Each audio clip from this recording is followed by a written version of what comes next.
to the Monolith Film Podcast. I'm your host, Lee Byrne. I am Nick Gillum. Today we'll be talking about the killing of a Chinese bookie. That's John Cassavetes. Through the year 1976. 1976? Yeah, 1976 cut of the movie. That is the 135-minute long one. He recut it, I'm sure we're going to talk about that later, into a 108-minute version, cutting out a half an hour of it, and released it 2 years later. We're talking about the original long one, the one that was only in theaters for 6 days. Fantastic. You want to tell them what the movie's about?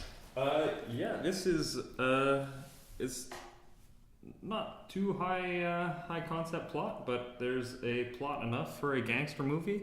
It's a kind of low time, small deal club owner. That's Ben Gazzara playing the character Cosmo Vitelli. He owns kind of a cabaret burlesque bar, strip bar, and the movie opens with him getting out of debt. So he's finally out of debt with the mob or some kind of mob characters. And he goes out drinking, and almost the next day, it seems, he's back in debt with the mob. Goes to a poker game, loses $23,000 at the poker game. Now, I checked with inflation, and today that'd be about like $68,000. That's enough. That's enough to get you a bit nervous. He's back in debt with the mob. He realizes he won't be able to pay him off, so the mob tells him to perform a hit for them on some Chinese bookie. Turns out that the Chinese bookie is actually the head of the Chinese mob, and they were setting him up. But he ends up, with the help of undressed hamburger meat, he tricks the dogs at the gate, kills the bodyguards, kills the Chinese bookie, who's actually the Chinese head of the mob, and reports back to his mob debtors. Who then turn on him and try to kill him. Pretty well the story. Pretty well, yeah. And what do you think? This is your first time watching it. Yeah. How did you like it? This was my first time. I was pleasantly surprised. I was expecting the near 3-hour length to... It was a little daunting. But honestly, I was captivated the whole way through. It almost grabs you in, eh? The way it's shot, it pulls you right in. You feel you're right there with it. Yeah, definitely. There's right off the bat, before even playing the movie, the music on the menu is just awesome. Fantastic. I was just that alone got me so excited to watch this thing. Every time I see the opening credits too, the title credits are fucking cool. This like some kind of Japanese samurai movie. It seems like you're watching. And just titles are coming in. Oh, it's fantastic. Yeah, it is. It's a very cool movie. I think we should explain the style before we start talking about it. It's mostly handheld. Yeah, it's very subjective. Yeah, the angles. Almost like a little kid looking back and forth. Yeah, at the action. Oh, who's talking? Who's talking here? They don't cut the pans out of anything. Yeah, it's interesting. There's like a delay on the action with the camera. Pretty well. Like Cosmo, the main character, will go off camera, and then the cameraman will like kind of linger a bit and then follow. It's very interesting. I think that's because it was almost all spontaneous. Yeah, pretty well spontaneous, or like off the cuff. We'll just run with it. Oh, improv. Yeah, improv. I think they improv most of the scenes in the movie. So it'd be like the cameraman doesn't know what's going to happen, or it's Cassavetes who's the cameraman too. So he's like, "Ooh, what's going on here?" Going back and forth. But very shallow too. Always refocusing. Yeah, you always see the refocuses. In a few sections, those refocuses, I kind of really enjoyed them. I thought they kind of added to it. They do. Like when, right off the bat, when he goes to the bar after clearing his debt and he starts getting drunk, it's almost right when he starts getting drunk, the camera starts to refocus like crazy. I'm sure Cassavetes was having a few of those too behind the camera. You never know. If the focus gets slower and slower. But it's not a movie that's, I think, worried about the Hollywood ideal or any kind of qualitative ideals. It's more a feeling movie. You're supposed to go in and you really sympathize with the character. You really feel for the characters in the movie. The girlfriend's mom, I think, is a powerful character in that movie. Yeah, definitely. Their last conversation Yeah. Before he leaves that house and goes back to his club. But it's almost real. It seems really real. Like Yeah. you wouldn't script something like that because they're just both butting heads almost. It's a really interesting movie for those of you listening in the podcast world who haven't heard it. Check it out. This one might be a little hard to find compared to our last one. I think it'd be a bit harder. Yeah, you might have to shell out the $20 and get it delivered. I think it's about $20 for a DVD copy of it, bootleg somewhere. $15. Would you say it's worth it? I'd say it's worth it. I'd say it's worth it. I'd pay $15 for it. Is Cassavetes still alive? No, I believe he's dead for a little while now. Yeah, so your money's not even going to him anyways. Family could go to the family. Something I noticed about the movie that struck me but that I really enjoyed was how eerily silent it is. There's just these long shots of just Cosmo's face just silent. Thinking and looking and brooding along. Yeah. That was my worry when I suggested this movie, that we do this movie, was that I thought people would be bored by it. Because I showed it to a few people and they said, there's some long sections, long quiet sections, and visually quiet sections. Yeah. How did you feel about those things? I liked them. I thought it was an interesting way to almost build suspense without doing anything. Right? Like this whole movie is so silent and drawn out. It's kind of like this big long inhale. And then you never get any exhale until like the very last scene when he's just watching his show. Yeah. And everything relaxes. Yeah. It's crazy how like that's achieved with like almost no sound effects or music. Pretty well. Or really music that almost shouldn't be together. Music that shouldn't stick together. Just what we were talking about before, 1989 he died. Okay. February 3rd, 2 weeks about. Yeah, I wrote down the kind of different subgenres of the music that are in the movie, and it's hard finding tying strings between the sound. There's a synthetic gothic music I wrote down, so that's what part would that be from? Something like that. We can cut all that stuff out. There's like the percussive music at the opening titles, and I think at the end is just that kind of soulful singing, and the bar too is like soul music. Then there's like 70s synth rock I wrote down when I know exactly that one shot when the guy drives by. Yeah, that really caught me off guard. That song. It does. It's a bit tricky though. Yeah. That I think that might be taken out of the redux, the shorter cut. It definitely almost seems like it does not belong in that movie. It doesn't feel like it. No, a lot of the music it takes you out of it almost. Yeah, because this I find it feels like you're right there next to Cosmo most of the time. Right. Like, nothing's happening here. Well, that's because me and Cosmo are sitting here waiting for something to happen. You know, there's no music. Well, that's because I'm sitting next to Cosmo. You know, this is my life now. Me and Cosmo are taking it one day at a time. Did you want to talk about the recut? Why they cut it up and everything? Yeah, go ahead. Tell me about it because I don't know much. I know it's a lot shorter. Yeah, it was more critically well received, right? People loved it. People hated what we watched. Okay. It was I don't know how long production took for Cassavetes and crew to make the movie, but it was completely pretty well produced solely with Cassavetes' own money. Right. So he would go out, act, do different jobs, come back and put his money back into buying film stock or telling his friends to come over, because they're all his buddies. All the actors in this are all his other acting buddies. And John Cassavetes being an actor, if people didn't know. He then cut together this movie, wrote this movie, and his other movies, which were kind of interior dramas, more household, kind of domestic dramas, those did good. People like those movies. Okay. Just when it's like husband and wife yelling at each other almost, that's most of his, even after this movie, most of his stuff is kind of that style that people really like it. And his kind of handheld, shallow focus, moving around, it adds to those kind of close-up dramas, yelling at each other. But this one, because it's kind of bigger concept, bigger plot, you're kind of doing the interior technique with the kind of epic scale. Right. There might have been a disconnect or a friction there between the style and the substance. But people really found friction there, and 6 days it was in theaters only.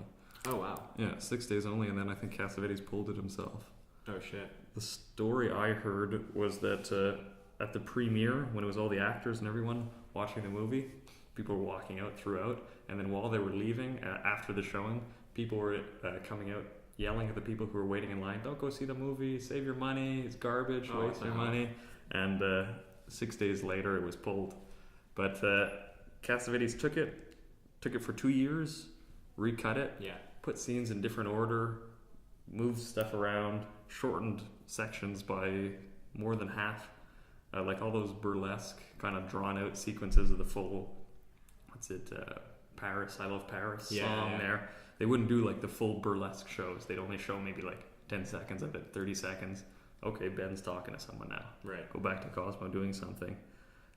But half an hour he cut off, put it back in the theater, and people loved it. Interesting. People love the new cut. And even a lot of like critics now, reviews now that you read, people say, "Oh, the first one was fucking like an hour too long." Yeah? Way too long. Second one, nice to the point, hone it down, dilute it. Not really dilute it, but boil it down. Right. Which one do you think Cassavetes prefers? I hope he prefers the longer one, but I mean, I think the longer one's way better. Yeah? I watched the 1978 one. That's the 1978 is the shorter version, and I really didn't like it. It's almost like you really feel the scenes, like the one we're talking about at the end with the girlfriend's mom who kicks out Cosmo because he won't tell her that he's dealing with the mob and he got shot. He's protecting her. That's what he thinks, I guess. And she kicks him out and says, "I don't want to know anything like that." You really don't feel anything when you're watching the short one. Yeah. Because all the scenes, they're so short now. Definitely. Those long, drawn-out sequences and those long, silent sequences, all that stuff really just brought me further and deeper into the movie every time. I feel like every second you're getting more and more invested the whole way through. And once it's cut short, it's like you're stealing something from the audience. It's just they're giving you a taste of the drama, not the actual feeling that goes with the drama. I haven't seen the shorter version, but it almost sounds like it has a lot less like emotion to it. It does completely. It feels there's more missing than what was added by taking the cut, by keeping the cuts there. Okay. Maybe some of the burlesque scenes could have been shorter. Like I don't know, we need to see Paris dance for 10 minutes. That's a good point. But maybe 5 minutes of the Paris dance. Yeah. But the scene I'm thinking of now is the poker scene when he goes to the mob-run poker club and gets indebted for the second time. That scene is like 2 minutes long, the whole scene. And that's like the whole inciting incident that starts the whole movie, that starts the plot. And it's so short, it doesn't feel like anything. It feels like almost a side moment. Okay. Like when they go see a movie? Something like that, yeah. Like it's just something quick that doesn't have to do with anything, but it makes the movie, you know? Yeah. That scene's fantastic though. I love that scene when they're playing poker and he's just being this obnoxious dick guy. Give me some chairs. Don't let these girls. Give them some seats. Just like the biggest dick in and it's all his fault too for everything that happens to him. It's completely his own fault. Yeah, he just gambles away 23 grand. His own hubris, but it's all to show off too. Right, and he says a few times once he pays off that initial loan shark right off the bat. As he's leaving, he says like, "God, no fucking style," or whatever, right? And then his chauffeur bugs him as he's getting out the door, and he's like, "No class." And he's like, "No class, all style." Yeah. He's so like obsessed with style throughout the movie. It's only what you look. It's not what you do. Right. It's only he looks like a big shot, then he's a big shot. That's Spending 23 grand with what did he bring? 3 dancing girls with him to the club? What an asshole. Okay. What an asshole. And later when one of the girls confronts him about it, he's like, "It's just paper." Yeah. Like, fuck, it's 23 grand. You're gonna have to kill many Chinamen and many Chinese bookies to pay off this debt. It's not just paper. Blood, Cosmo. It's blood. I love something else that kind of goes with the silence of the film is how subtle it is. You know, like, no one ever introduces themselves. No one ever, like, they're never like, hey, we're the mob, you owe us money now. Yeah. You know? Yeah. Like, they kind of just always dance around the idea, but it's so clear what's going on in the whole movie. Yeah, when I watch it, it feels like I'm a kid tagging along with my mom or something. Yeah, I get that. Like, she talks to people, I don't know who she's talking to, but I get the idea. Oh, is that, I don't know, her friend from wherever? Who's this? Oh, why'd she talk about that? Maybe this is happening. And you kind of build the story yourself, see what's happening, looking back and forth quickly, refocusing your eyes quickly. But yeah, it definitely feels, there's definitely something documentary about it. Or something, what would you call it? Cinema verite. Yeah. Right there. You're right into Personal, subjective.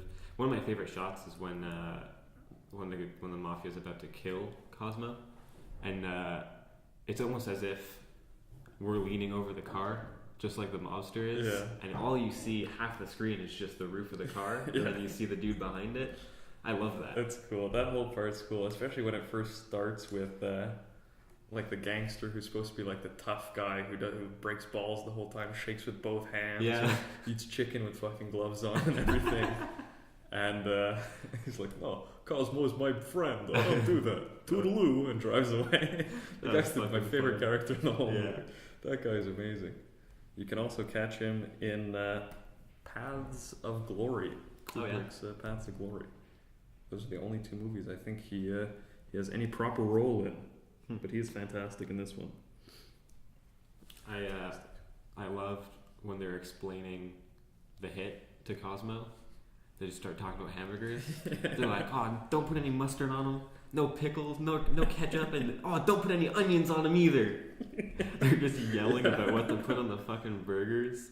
Oh, one part, I wanted to get your opinion on it, because I don't get the one part. And I was watching it again, and I still kind of don't get this. Why he leaves the car on the highway the first time and takes a taxi there. I think it just shut down on him. It just fucks him over? Yeah, I think so. Yeah. I think they stole some random car and it's just a piece of shit. Oh, is that the hit though? Because I always thought that I always thought that the double cross was that they didn't expect him to get the hit done and he would get killed in the process. Yeah. But is the hit, or is the double cross that the car is fucked and he was supposed to crash? No, I think it was that. It's okay. just. I think the double cross is that the Chinese men were supposed to kill him. Yeah. But I think the car breaking down was just like a random bad luck. I don't know. Yeah, because he says one of the mafia guys says like, "There's no key. There's just loose wires. So watch out." Oh, okay, yeah, right? I missed that part. He says something along those lines. Yeah, so I think the car is just a fucking junkmobile. That could be it. Just a junkmobile. What is this? A junkmobile? I love how even. I love when after he calls the taxi, he just starts calling his club. And like he's about to go murder someone, and he's concerned that they're singing the wrong song on the wrong night. But there's some funny jokes in there. What do you mean? You've been working there 7 years. You don't know what song's playing. Yeah, I love that. He's like, are they singing "I Can Only Give You Love, Baby"? And he's like, how does that one go? I can only give. Fuck, that was funny. Nothing but love, baby. What terrible songs too. Yeah. Oh my god. Can you imagine? When was that? It's supposed to be 1975, I guess. LA, going to this big, or not LA. Is it LA? Yeah, it's LA. Yes, it is, yeah. I don't know if I'd go to see that show. I may pass on Mr. Fantastic. Mr. Sophistication. Mr. Sophistication, yeah. Yeah, I'd definitely pass on him. That was...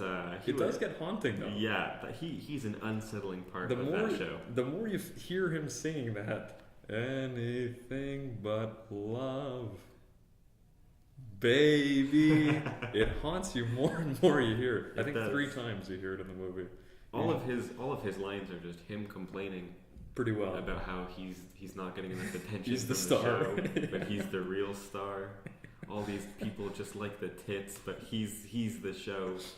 What does he say? I'm an interesting character. Yeah. People like to come and see an interesting character. Oh man, he's good. Or the first anecdote that Cosmos says too. I love that. The one. gopher story?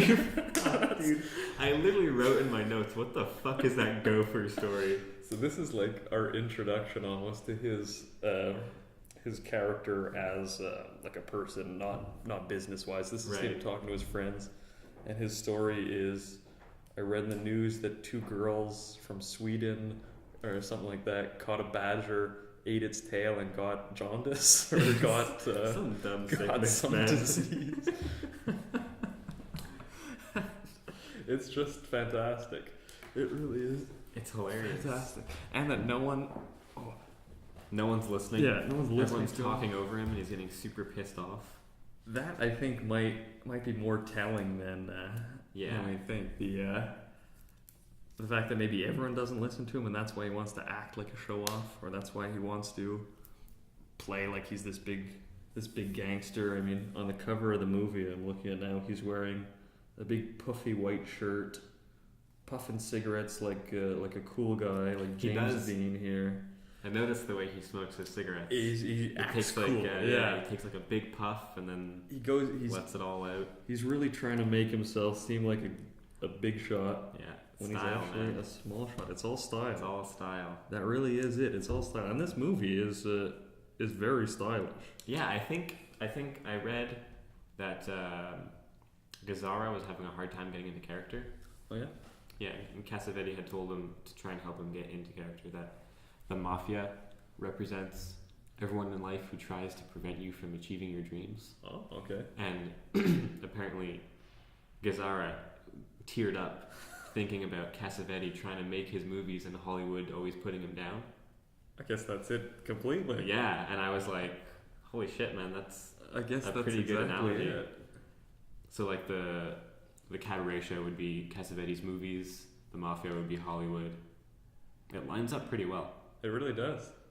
And so like his concerns with style, Cosmo's concerns with style, both personal and at the show, right, translates to Cassavetes trying to make this hyper stylized movie when, that's not really what the people want.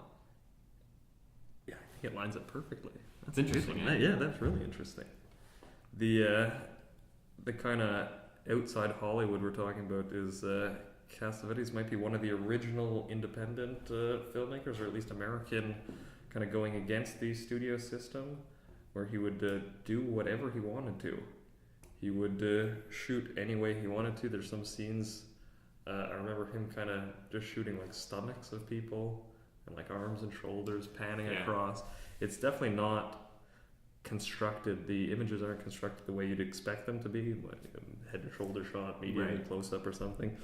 You still get those, but it's more organic. Everything flows together. There's a fluidity of editing between the shots because everything kind of moves, everything's panning, nothing's stuck down. The focusing, who cares if it's out of focus? The next shot's gonna be out of focus too. Fuck off. That's kind of what it's like. But it's really fluid. It feels very natural. It feels very, very real. I thought there's a harsh realism in the movie. Yeah, definitely. Nothing felt staged even. And that, only adds to how emotional the movie is. Cosmo's reactions to everything are so subtle, and you get to feel his emotion not in his like exuberant acting, but in just sitting there with him. Yeah, in those shots there. And just thinking with him. Well, you feel like you go through it with the character. Yeah, exactly. It's like you're going on a journey with Cosmo this whole way through, and I always feel terrible for him. I feel so bad. Yeah, me too. When he's in the poker, just yelling, acting a dick. Oh man. Oh, my heart drops every time. Yeah. It's like, dude, you can leave right now, and you'll be perfectly fine. You'll be a happy guy, happy club owner with your buddy, whoever. Yeah. The dude says no more credit, dude. Just walk out. Yeah. What do you mean unlimited credit? I've never heard of unlimited credit in my life. Unlimited credit? It's ridiculous. That's a good character too. Also, that Ahoy Poker Club. What a crap club too. Yeah, that was a piece of shit. Did they all have these terrible themes to them? Yeah. All the walls are just like white with splatter paint on them. I think that might have been Cassavetes going, we need some design in here. Bring your old house paint, boys. We'll get it done. A few times I felt like when I was watching just Cosmo's face I was like, what's he thinking about? What am I supposed to be thinking about? Yeah. What's going on? Yeah. You know, and I love that. I love just sitting there with Cosmo trying to figure it out. That's what it is, though. It's you're definitely right there next to him. You're sitting right next to him, trying to figure it out too, because he doesn't know what's going on. He definitely has no idea what's going on. There's a few movies that play with that kind of over the shoulder subjective thing. The one that's coming to mind now is The Wrestler, Harmony Korine. Oh, yeah, I like that one. I like that one too. That's another very personal, technically, movie, but the way this one does it is it's almost like raw. Yes, I can't think of another movie that hits me like this one. No, yeah, exactly. Yeah, it's very different, just in the aesthetics of it. The way it looks is, what do you say? It's like a noir movie in color. Almost. You know, we're doing what is it? What are we doing next week? Only God Forgives. Yeah, Only God Forgives. And this almost seems like Refn is almost like extremely influenced by this style.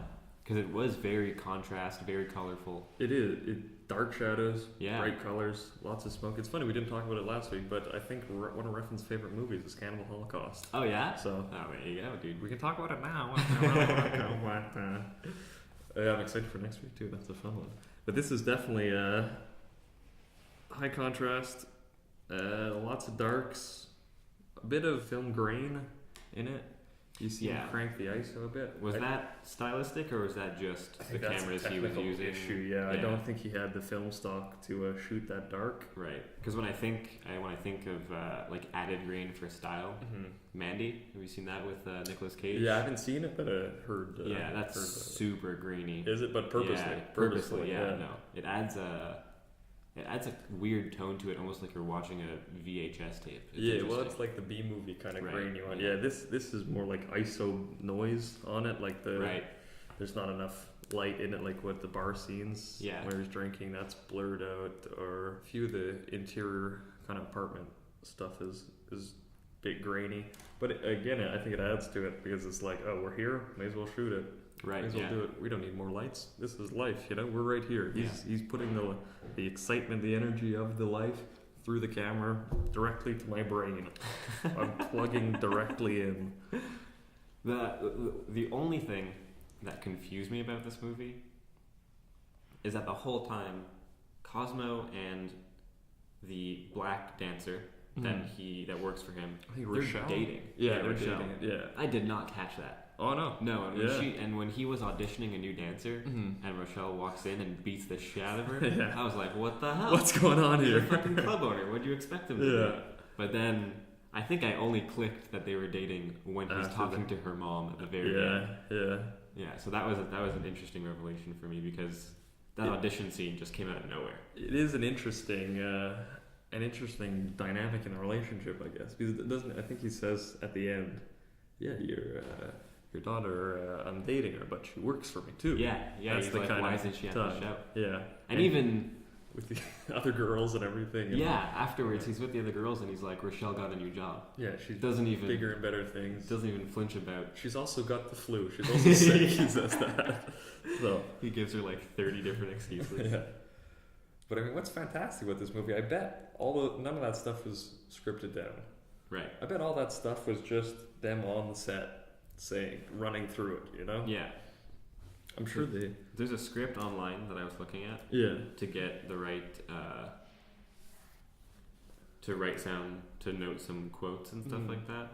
And I think this is like someone's personal transcript, transcribing the directly. Film. I don't think there was ever like an official script that was like released anyway.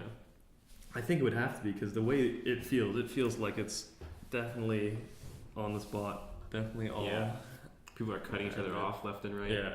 But again, it's all adding to it. These are all positives. Exactly. These are all positives. Yeah. Like it just gives it such a natural tone. Even not only in dialogue, but also visually with the refocusing, the movement. Yeah. It's so easy if you have a pan going left, you cut to another pan going left, and it feels smoother than just a static shot cutting to a pan left. Right. So if all these things are moving together, everything's fluid up and down, left and right, in focus, out of focus, character close, characters far, head close up, everything goes together like you're watching one string of thoughts almost. You follow the story, but not exactly. Right. You know? Yeah, I really liked your comparing it to walking around as a child with your mother. And Yeah. she's doing stuff, running errands, and you don't really know what's going on. That's what it is. Yeah, what you're saying. None of the characters are introduced. Right. You don't know who anyone is, really. Yeah, the story jumps in. The first act starts with some dude paying off his debt to a loan shark. Funny fun fact for you, the loan shark is actually the producer of the movie, Al Rubin. Oh, nice. Yeah. I got that bonus information for There you. you go. So it's just all his buddies. Yeah. Hey, Al, you're not feeling fuck all on set. Why don't you hop on? Got some money. Why don't you, Al? Funny enough, apparently it's one of the only movies where he didn't cast his wife. Oh, yeah? Yeah. Is his wife Gina Rollins? Yeah, I think so. Okay, yeah. Yeah, apparently she's in pretty much Pretty every well, other yeah. one of his movies Yeah. except for this one. And cut back in now. Okay, thank you for our sponsors. That was a tremendous ad read. If you didn't get the ad read, it's because it's only for the live show. It's not in your country. It's not. You don't have access to the product, so we'll just have a little jingle playing. I was wondering, I doubt it, but did Cassavetes ever make a horror movie? No, not that I know of. I believe this is his only genre movie. This is only experimentation with genre, with the kind of, what'd you say, noir gangster crime kind Yeah, definitely a mafia film. Yeah. But I mean, it's so like stylistically out of left field to be called a mafia movie. I find it's like Cassavetes trying to do a mafia video, or you see it through Cassavetes. Yeah, going back to Refn, it'd be like calling Drive a mafia movie. Yeah, exactly. Right? You're seeing it through his kind of romantic lens. This is Cassavetes', what'd you call it, lens of fluidity? I like that. Sounds fun enough. That was the subtitle of my fake essay that I'm going to write after. I asked because I think he would have been a frickin' good horror movie director. A lot of that, scary. Yeah, a lot of that, just that silent, over the shoulder. Oh, what's gonna happen? Quick pan. When he walks into the Chinaman, mob compound mansion thing. He builds so much suspense without a single sound. It's just beautiful. It's just Cosmo's footsteps following his gaze around the house. You don't know what's going on. Super shallow, super close. Yeah, that was a really cool sequence. That's an awesome scene. Extra. And we're back from another ad read.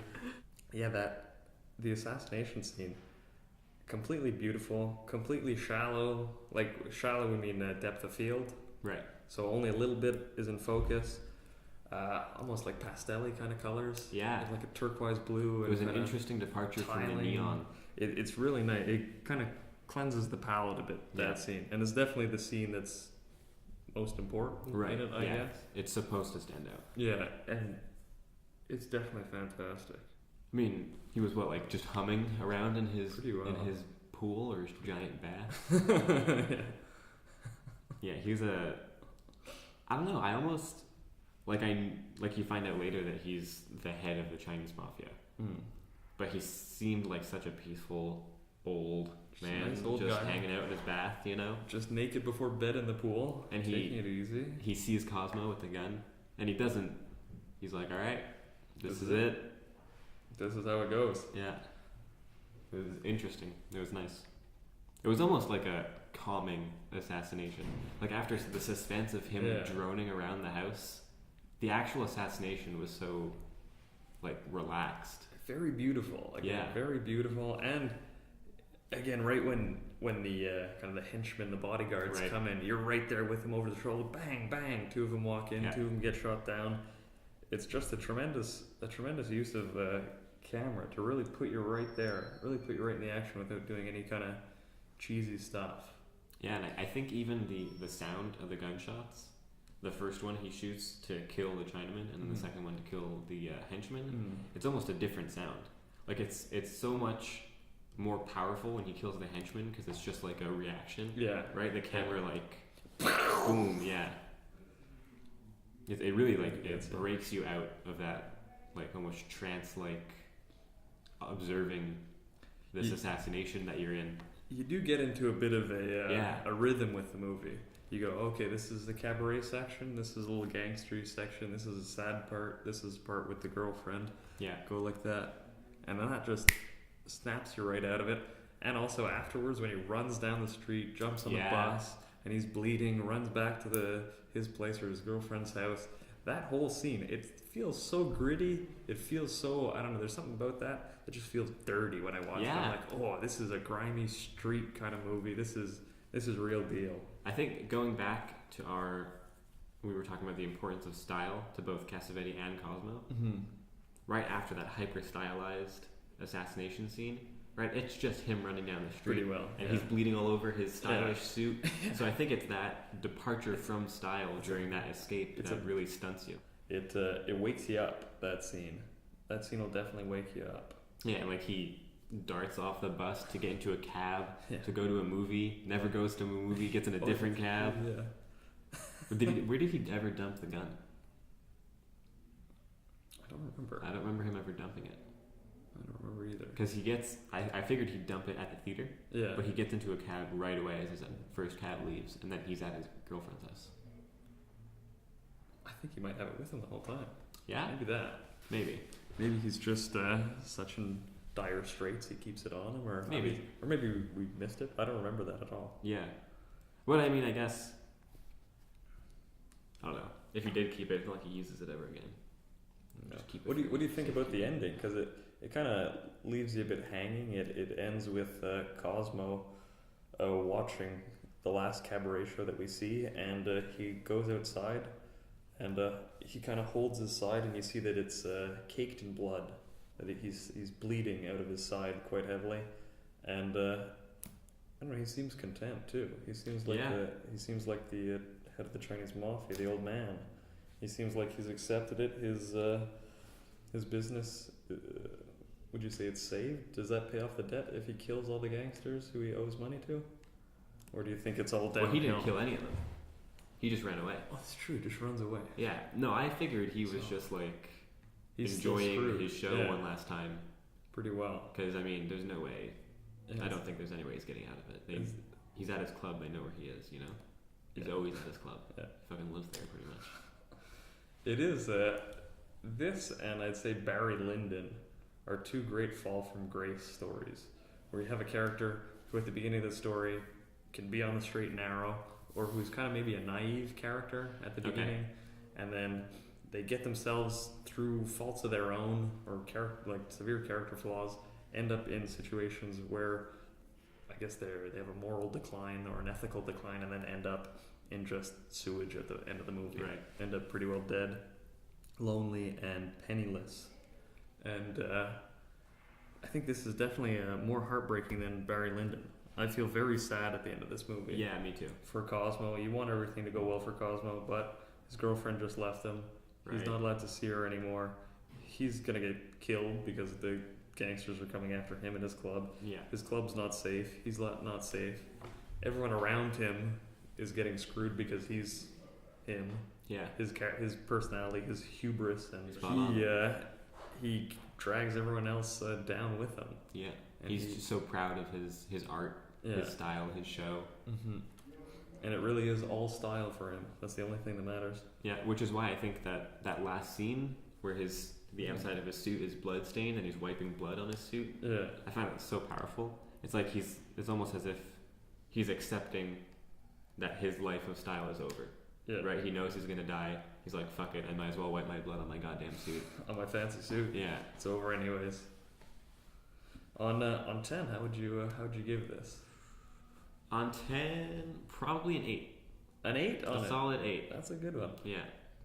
I'll give it an old 9.5.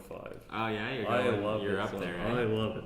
I love it too much. I was angry when I watched the edited down version. Oh yeah. Half an hour shorter version. I was pissed off because they move certain scenes around. Yeah, I saw there's on the back, I think.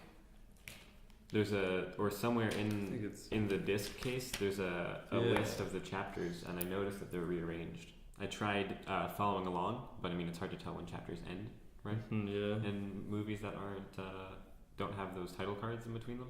But yeah, in the longer version, there seems to be a pretty consistent flow in the movie. I almost couldn't comprehend why scenes would be rearranged. Yeah, it doesn't really make sense to me, and also to the flow, like you're saying, Right. of the story.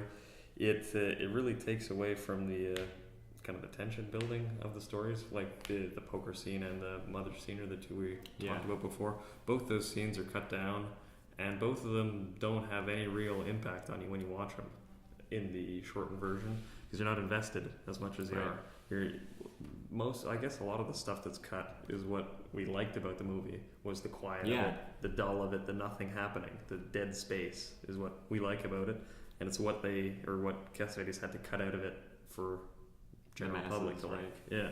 I wouldn't recommend watching the short one. I'd recommend the long one, but you have to have 3 hours, and I don't know, if you're prone to napping, maybe a Red Bull or something like that.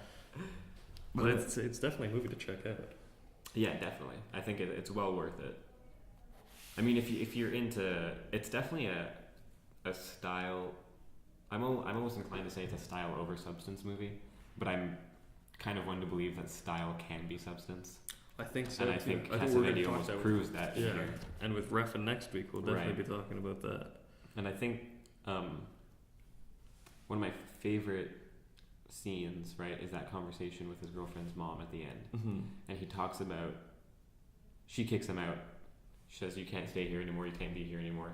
And he says something like, I don't want to be here anyway because there's no river here. And then he goes back to his show. Yeah. And that's a callback to the very first conversation he has with his cab driver after paying off his loan. Yeah. And they talk about how they both grew up in New York. And he's right, I lived on this street. And the cab driver's like, yeah, by the river, right? Yeah, yeah. And they talk about how he lived by a river. Yeah. And then they fucking throw that back in. And he's like, there's no river here. And then he goes back to his home, his cabaret show. I thought that was nice. That is nice. I like that a lot. Yeah, that's really nice. The whole movie, it's kind of like, it's heartfelt at one time, but then also like a bit grimy and a bit seedy at the other part. But it's very nice. You really feel for these characters. Yeah, you really get tied in with them. Right off the bat, how like sensitive Cosmo seems paying off his loan shark. Mm-hmm.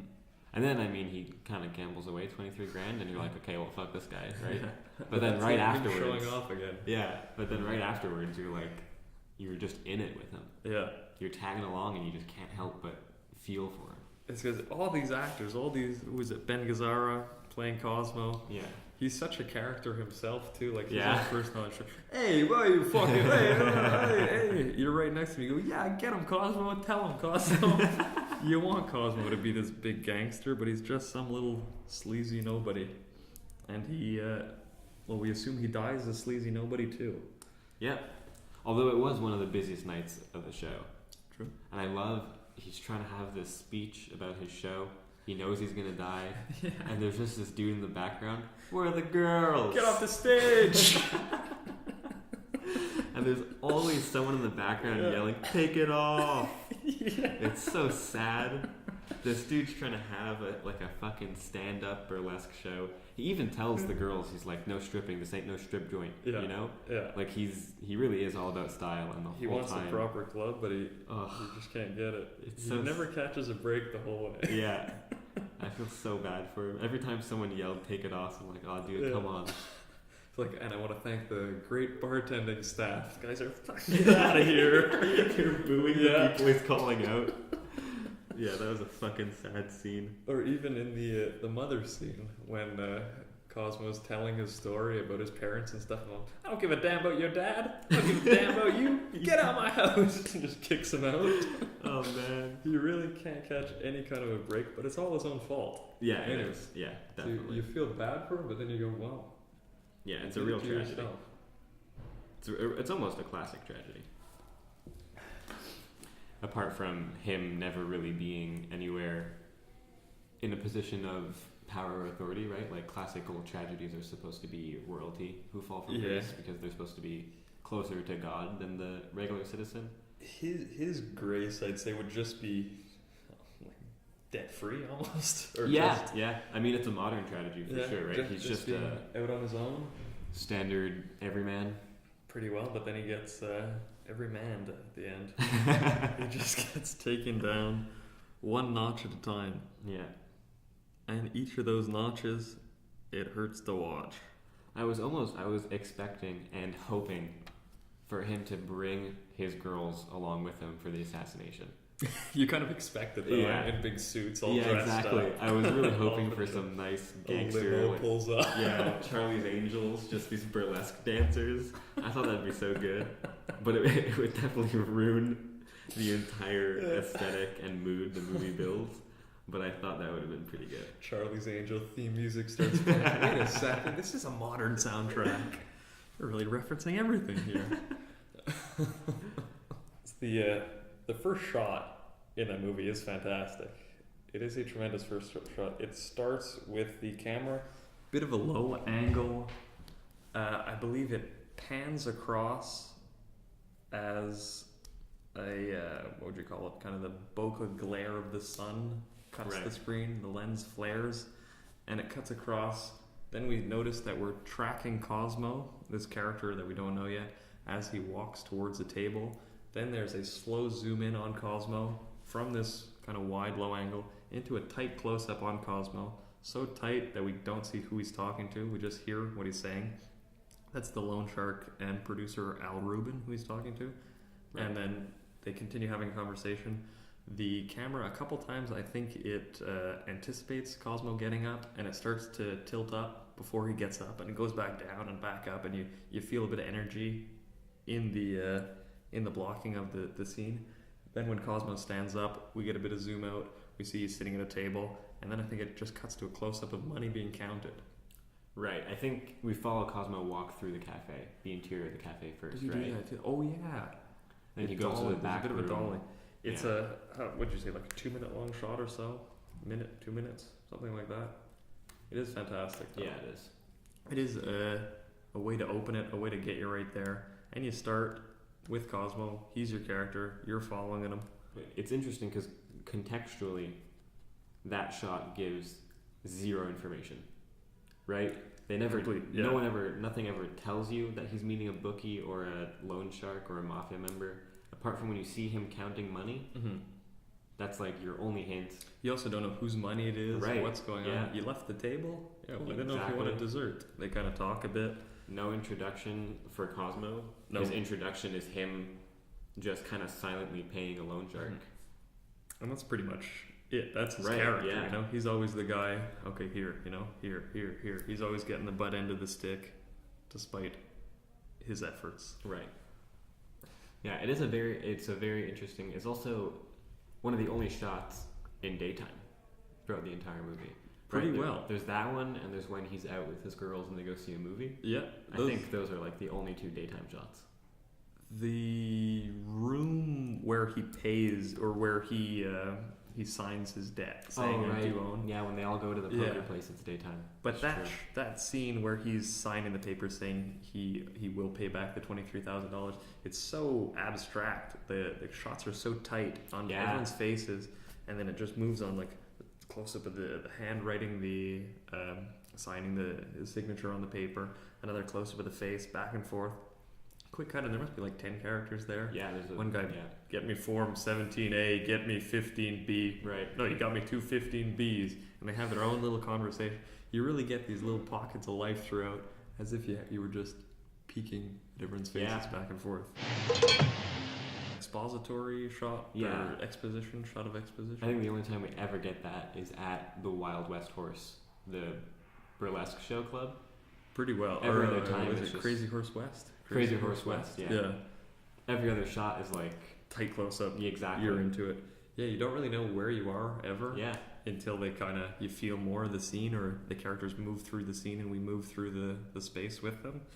It pretty well always starts off with a tight close up. That's another way Cassavetes is kind of going against the system. Right. Because this is like studio days, or kind of the end of studio days, but where everything was formulaic. Okay, you start every scene with a wide shot, then character talks, you move to a medium shot. Okay, this character talks, you move to a medium shot. More drama, close up, more action, quicker cuts. We see people show up to sets. Okay, this guy's walking here. In a movie like this, you're in a close up. Where the hell are you? Who knows? Here's another close up. You know less. How about that? Or we're gonna pan and zoom in on Cosmo's face while he pays someone. We're not gonna tell you anything. Figure it out yourself. Right. That's what I like about the movie. It kind of you do the work yourself. Yeah. You got to think, okay, who's this character with a long face? Oh, he's a gangster for sure. Right. Why is he eating chicken with gloves on? I guess that's what gangsters do. But it's nice because the movie gives you those long spaces of just quiet, pensive shots of Cosmo. Mhm. And the movie allows you to figure those things out before the next scene. You're putting it together with him. Yeah. He's thinking, who is that guy with the long face? You're thinking, who is that guy with the long face Exactly. too? And you figure it out together.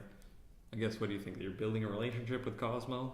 Yeah, almost. Because I think without those scenes, without those long drawn personal shots, without almost holding Cosmo's hand the entire movie, I don't think I would have sympathized with this character.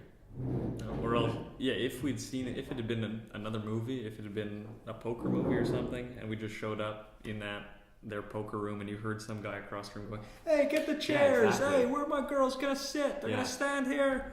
You'd be like, shut this guy up, kick this guy out. Yeah. Without those shots of just Cosmo thinking and feeling, he's just a douchey show off. You would just owes hate the him. mob $23,000, you know? Yeah. But now he's a douchey show up that owes the mob $23,000, but you love him. Exactly. You love him the whole way through. I don't think there is a scene without Cosmo in it. I think this is completely Cosmo's movie. Yeah, I think so too. We're with him the entire time. Or like maybe, I think sometimes in the staircase, right, the camera will switch before he walks into a room Maybe, or something yeah. like that, Yeah. but it's only for a split second.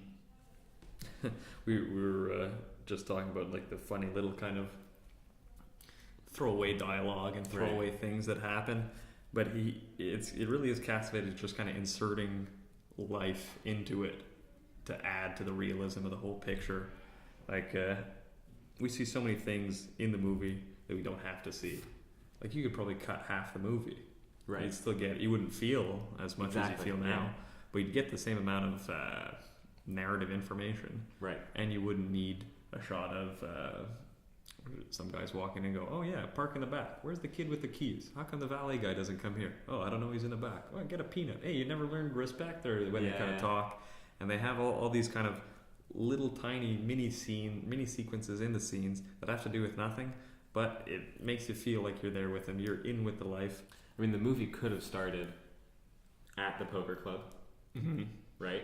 Yeah. Cut every single scene that doesn't have a mafia member in it, or that doesn't include Cosmo during the assassination, directly before and directly after. And I mean, the whole plot is there. Pretty much, yeah. Right? So there's every other shot.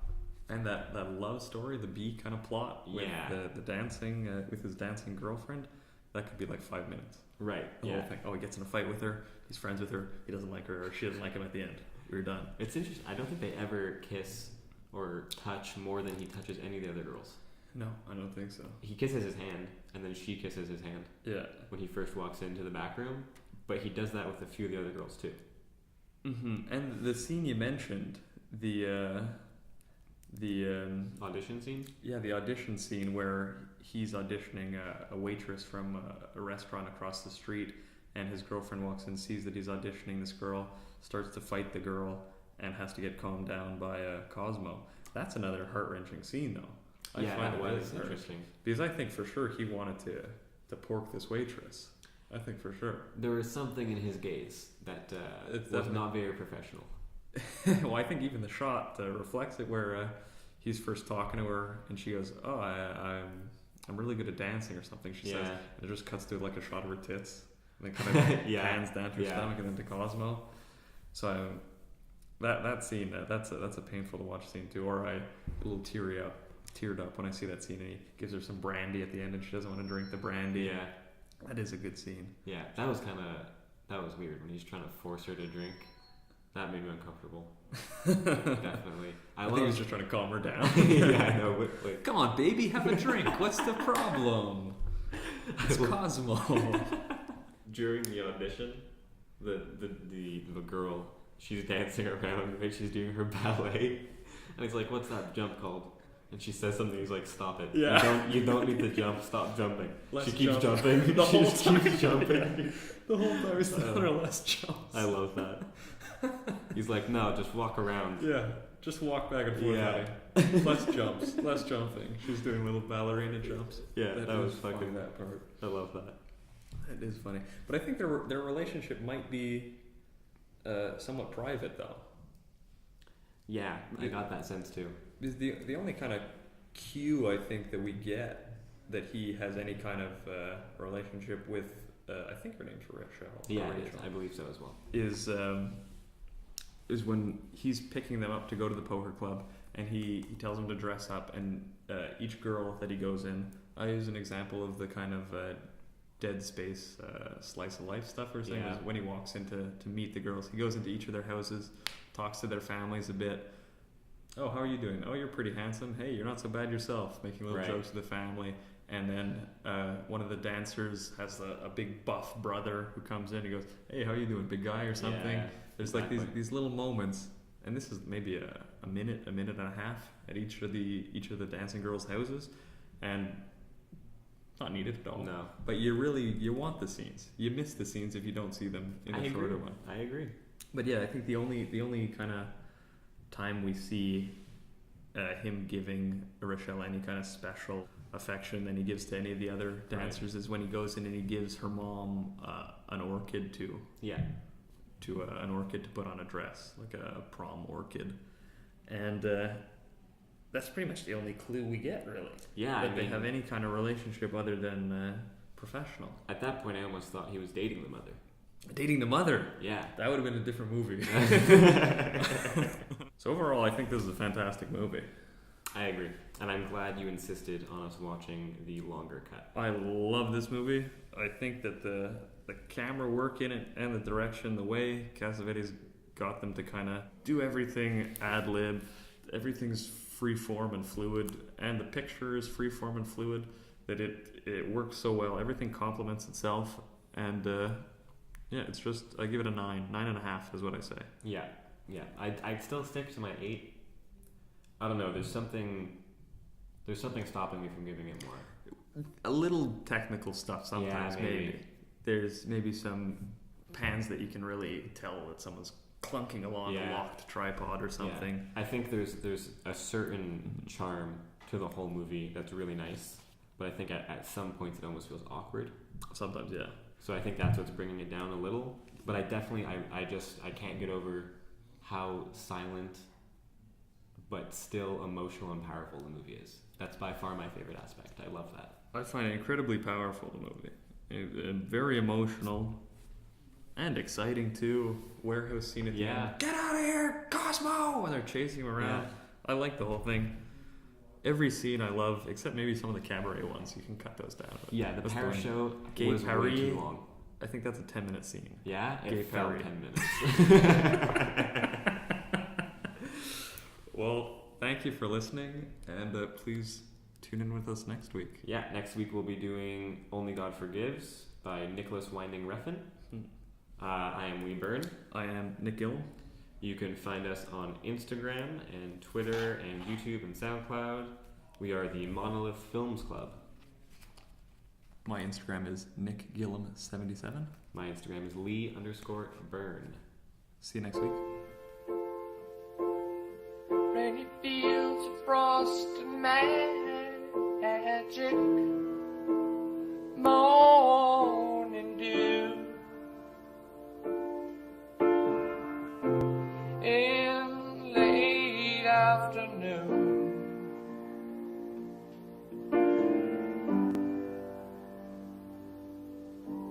Alone I sit for a moment, lost in thought from winds of the moon,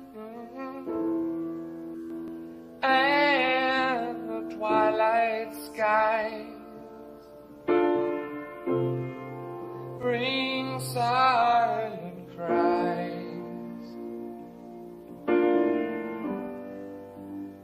As tonight's moonrise fills with my eyes, I think I'll step inside to build a fire, hang up my coat and gloves, loving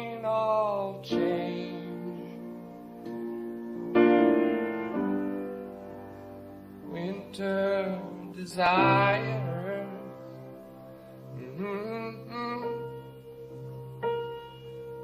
To be warm with the lady I love, and the amber light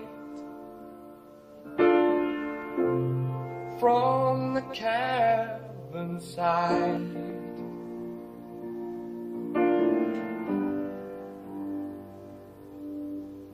Outside tonight,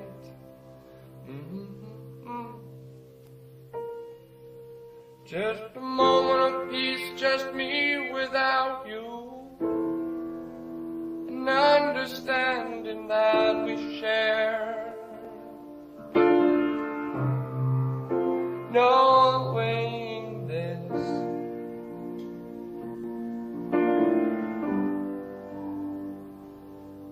we have things we must do.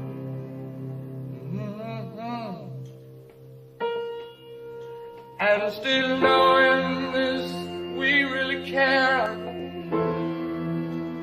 And when the time is right, oh, it's honest mind. So comfortably light, a warm summer night,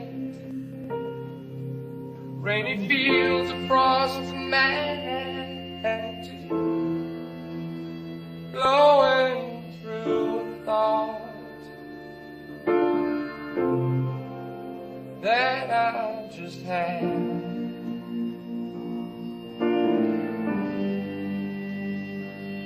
Just a place I seem to often visit, far off distant land, and the sun shines through when I look at you, and all the things that you do make today so new.